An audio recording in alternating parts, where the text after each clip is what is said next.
Hey guys, it is your girl Jade Ashley and I am finally back with a new video of When a Beat Drops, the first video of When a Beat Drops of 2017. So of course, you know, if you want to hear my 5 hottest beats in music of this week, then you know you have to stay tuned for more.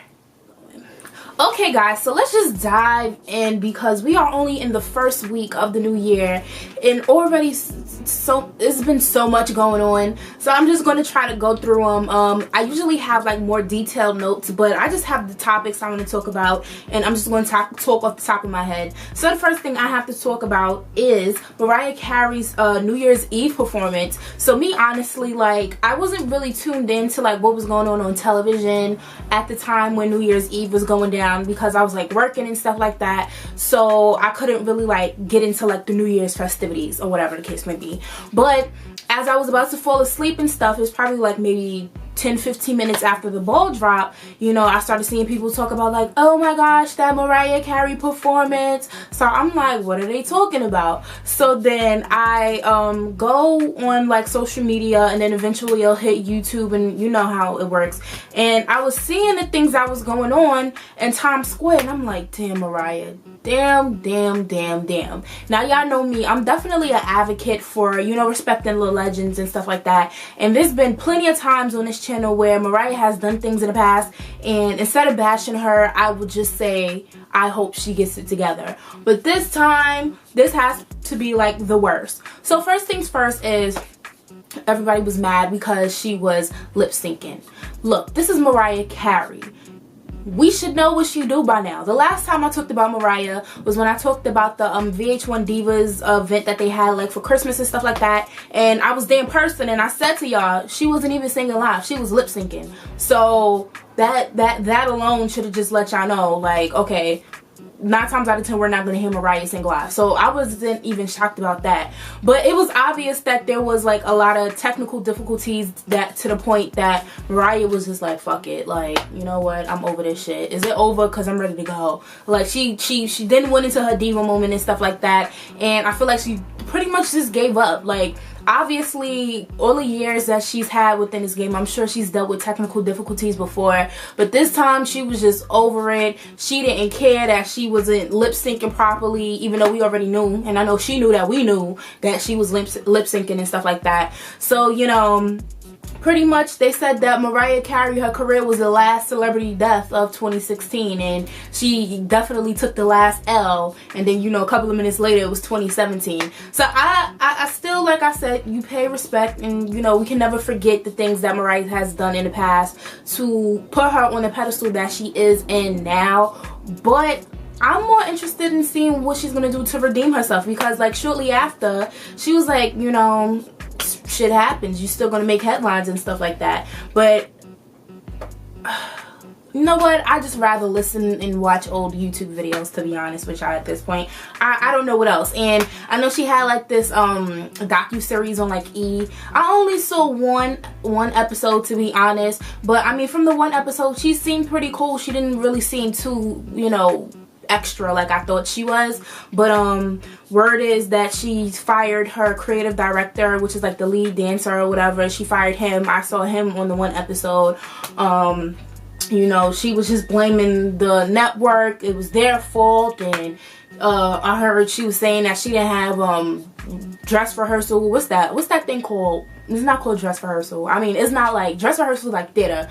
Sound check. She said she didn't have sound check, but then I heard people talking about, oh well, it was pictures posted online of her at sound check. Like, it was just effed up. And I hope it's just like a wake up call for Mariah, and hopefully she really gets back on her ish this year and she can prove that she possibly still has it. And if she doesn't, then like I said, I'm here for watching old performances and old music videos on YouTube anyway. So yes, so moving on to what's my second beat? Oh, this Chris Brown and Soulja Boy thing. Now this thing is still continuing on, but I'm gonna try to wrap it up as much as possible because I basically had to work through all of this. So Soulja Boy started it. He started it. He starts everything. So Soulja Boy started it. So he started with some tweets basically saying that Chris Brown hit him on some, you know, ish, like, hey, stop liking Karrueche's pictures or something like that, because you know Chris Brown, he's been commenting under Karrueche's pictures lately, and he's been, you know, everybody's like, oh my gosh, Chris Brown wants Karrueche back, is she gonna take him back this time, you know, whatever. Karrueche never said nothing. So then, you know, Soulja Boy, he seeks for attention all of the time. So this time when he went on Twitter and was like, you know, F Chris Brown, he talking about I can't comment under Karrueche stuff, then Chris was like, you know what, I'm about to sit here and I'm about to respond. Now, we know Chris Brown don't give a ish about nothing. Nigga done went to jail. He'll curse somebody out. Still don't give a damn. And at the end of the day, we still call him one of the greatest performers of this generation. Because despite all the bullshit he a part of, he still is an amazing singer, performer. And I think he's actually a great rapper. But that's besides the point. So here go the back and forth on Instagram. You know, this is the first rap beef, well, the first celebrity beef of the year. You know, they going back and forth, and he's sitting here talking about you gangsta, this and that. Soulja Boy was like, I'ma get you, yada yada yada. You know the typical, I almost dropped my phone. You know the typical Instagram thugging and bugging and bullshit. The typical. So then I guess where it got more interesting was when Chris Brown was like, you know what, because he said, for all my white fans and all of this other stuff, you know, that's looking down on me, I'm gonna turn this into a positive. Instead of sitting here telling him I'm gonna beat his ass, we're gonna have a celebrity boxing match, and you know, all of the proceeds are gonna go to charity, so we don't make another nutcase, or children don't become a nutcase like Soulja Boy, basically. And yeah, people started taking sides. Soulja Boy's gonna whip, I mean, well, I didn't see anybody say that Soulja Boy was gonna whip Chris' ass. For the most part, everybody's on Chris' side. Everybody says Chris Brown is gonna F Soulja Boy up. And I'll go on camera for record, I'm gonna say I feel like, you know, I don't know if this is really gonna happen, but I feel like Chris definitely gonna take it home. So, but let me continue the story. So basically, this whole celebrity thing, boxing match, it's a real thing now, apparently. So yesterday, Soulja Boy, he went on Twitter making this apology, talking about, you know, I apologize for my recent actions and stuff like that. I know that I've been bugging out lately because he done had so many damn beefs within these past couple of weeks. So, you know, he been wilding, and he was like, oh yeah, I got word that my mom was in the hospital and stuff like that, and I don't know what if I would ever do if something happened to my mom and whatnot, and I know she's not proud of everything that I did, so I apologize. You know, I want to make songs with Chris Brown, I want to make songs with Quavo, I want to make songs with Yachty and all this other stuff. And then after he did this apology, he still continued on with the shenanigans. So, you know, we got Floyd Mayweather involved, we got Adrian Bronner, and when he called Adrian Bronner, I was like, Adrian Bronner, he a little crazy too, so I don't, you know, but you know, it's supposed to be like a real ass celebrity fight. You know, Chris Brown and Soulja Boy, the fight is supposed to go down in March. And then the only thing that Soulja Boy, like, for him to apologize, for him to still, you know, carry on with this whole situation, was bringing up royalty. Talking about, oh, I was at Floyd's house hanging out with Nia, which is Royalty's mom, and royalty and all this other stuff. So Chris Brown had to set him straight, like, look, all jokes aside, we still gonna fight, we gonna have this celebrity match or whatever for charity, but don't mention my daughter. And he was right about that. So, look, I don't know what the hell been going on. It's like literally, we only like what's today, like the 5th, right? So we only, and y'all gonna see this like probably like the 6th or the 7th. We only like literally within the first week, and it's so much BS going on. We need to get it together, okay? We need to get it together. And Chris, I need another album. That party song is alright, but you know, Royalty, that was my album. I still listen to that. So I need another album real soon. It's 2017, whole new year. The whole 2016 passed and we didn't get, you know. So I'm just saying, just want to put that out there. But other than that, we will move on to my next beat of this week. And for my next beat of this week, I have to talk about Beyoncé and Kendrick Lamar being named as one of the headliners for the upcoming Coachella Music Festival. So we all know that when the springtime starts rolling around, that's festival season, and you know, there's festivals even here in New York. I know Coachella happens somewhere out in California, like in the middle of the desert or something like that, whatever. But yeah, so Beyonce, like, this lady does not stop. Like, she take a break and then, you know, we like, oh my gosh, we're Beyonce. And then when Beyonce give it to you, she give it to you. So we all know that she basically pretty much owned the entire 2016 for her to only drop Lemonade in April. Lemonade came in April, then came the tour. She was winning all the awards, you know, typical Beyonce stuff. So now she will be headlining Coachella for April 2017. I'm gonna say 2016. I'm trying to get used to still saying 2017. But she will be headlining. Kendrick Lamar will also be another headline. And Kendrick, we need another album as well. To Pimp a Butterfly came out like my junior year of college. So we need new music. I'm just saying, if you're ever watching this, which I doubt you aren't, but I'm just saying, we need some new music. And then Radiohead will be the third headliner for it. And then anybody who's who that's just going to be, you know, part of it. I saw that Gucci Mane, you know, Gucci, he came out recently, so you know he's just been on the ball. It's just like, I think it's just pretty dope. And yeah, Beyonce and Kendrick Lamar headlining Coachella 2017. Dope. Oh, and Radiohead. Those are the 3 headliners. I keep leaving them out, but you know, Beyonce and Kendrick. But anyway, so moving on to my 4th beat of this week, I just want to briefly talk about this whole Drake and J-Lo's alleged relationship. And I'm just let y'all know right off the bat, I don't think there's a relationship. So, you know, for the past couple of weeks, you know, ending off 2016, we've seen, you know, Drake, he's been at some of, you know, J-Lo's shows in Vegas. You know, she has a residency in Vegas. And he was at a couple of her shows and stuff. You know, we seen them pictured together and whatnot. And everybody was like, oh my gosh, I think Drake and J-Lo are dating. Now, I feel like anybody that they see Drake pictured with, he's dating. I don't know not one relationship where Drake came out and was like, yes, this is my girlfriend. I know we was a little bit hyped with the whole Rihanna situation, but then that died down. You know, they never came out and confirmed their relationship. You know, everybody thought he was dating Serena. Like, it's just everybody that, you know, Drake is what they just assume he's dating. So, but I did not fall for like the whole dating rumors when it came to this whole Drake and J-Lo situation. But then, you know, last week, you know, within that last week of 2016, they posted this photo basically where he was like embracing J-Lo. She was like laying on his lap and it was all cute or whatever. But everybody was like, oh my gosh, Drake and J-Lo just confirmed their relationship. Oh my God. And then I'm just sitting here like, y'all dumb. Like, honestly, I feel deep down in my soul that they are just working on music because J-Lo did, you know, she said that among all of the new projects that she's doing this year, she also has new music coming. And hopefully it's better because her last album, AKA, was not all of that. No shade. I'm just being honest. I wish I can get a refund on iTunes. I like maybe 3 songs on that entire album. But again, I said no shade. So she got new music and I'm praying that the music is great. So you cannot tell me that Drake is not going to be featured. And then you know Drake, he's sitting here, he got an album to drop too. He's dropping his More Life album as well. So it's like, they just making music is what I see. Now as far as the picture goes, I think they were shooting a music video. And then eventually the music video will drop one of these days. And everybody's going to be like, oh, so that photo was from the music video to whatever song they're working on. Those are my theories.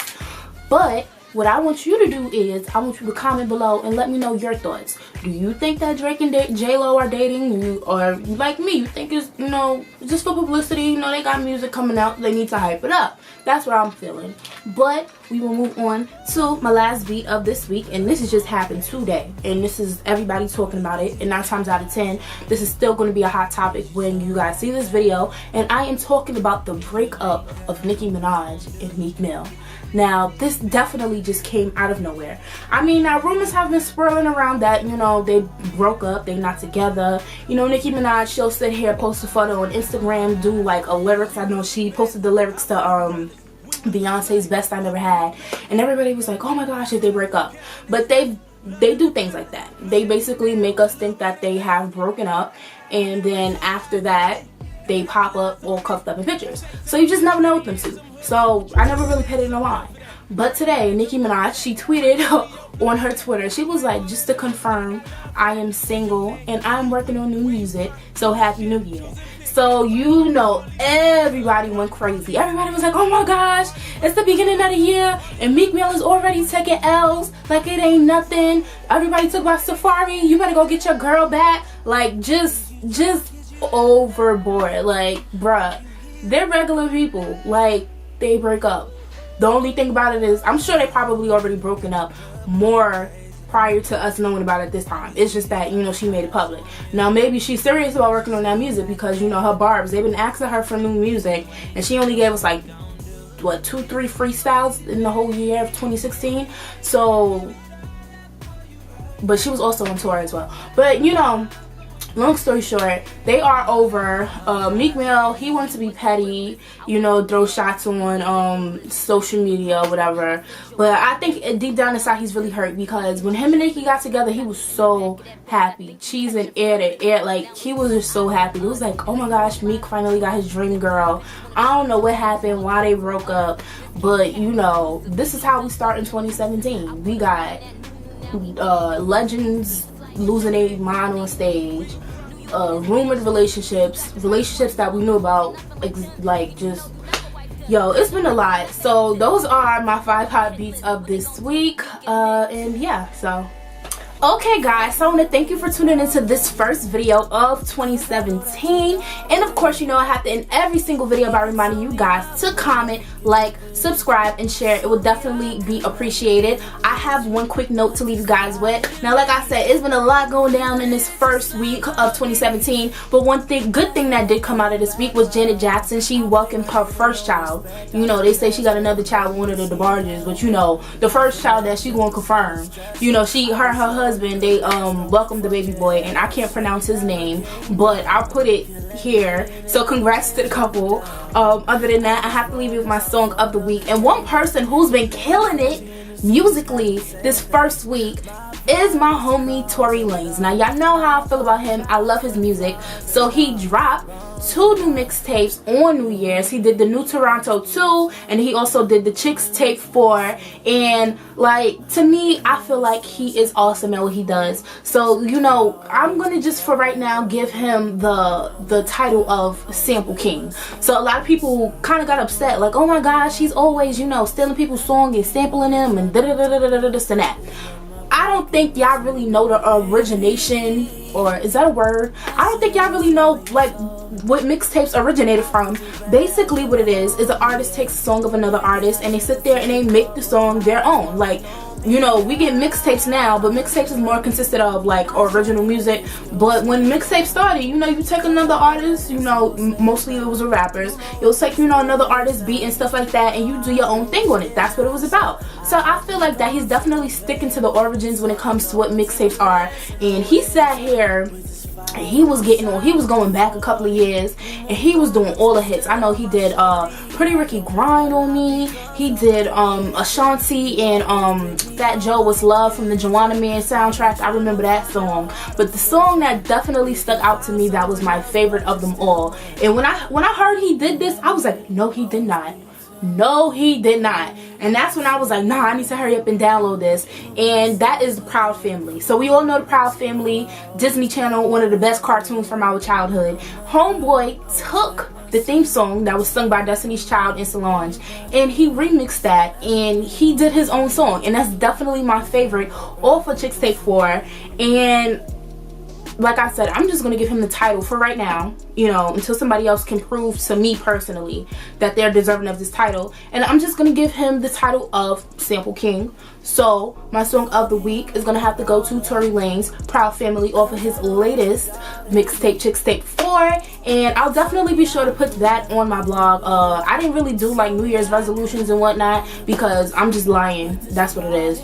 Resolution is a lie. So I ain't want to be lying, but I'm going to try to do better and kind of bring my blog back up, because you know, I pretty much let that die. I don't really blog on my personal blog anymore, but I'm trying to do better with that. So if you want to check out that song in its entirety, definitely be sure to head over to my blog at www.jade-ashley94.blogspot.com. Other than that, Happy New Year, and I will see you guys soon. So bye. Hey guys, thank you for watching, and don't forget to share and subscribe, and I will see you all next time.